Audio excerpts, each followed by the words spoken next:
Connais-tu Maris Brood, cette Zabrak née dans l'ère de la République galactique, avant l'ascension de l'Empire?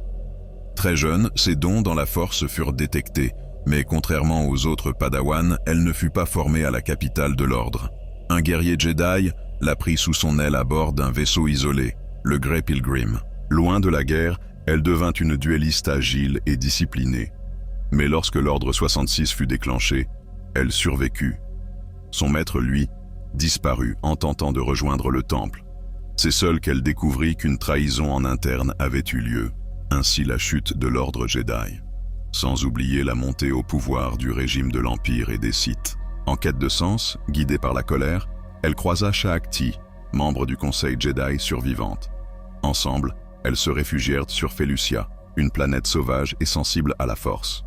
Mais l'isolement, la perte et les émotions trop puissantes détournèrent peu à peu Maris du chemin des codes Jedi.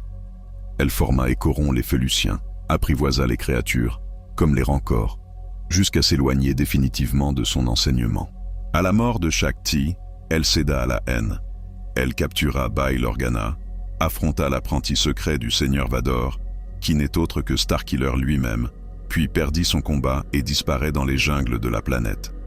Son destin et potentielle rédemption demeurent inconnus, mais son histoire reste celle d'une Jedi abandonnée, dirigée par une haine portée vers les traîtres, consumée par la guerre certes, mais avant tout, d'un désir profond de vengeance.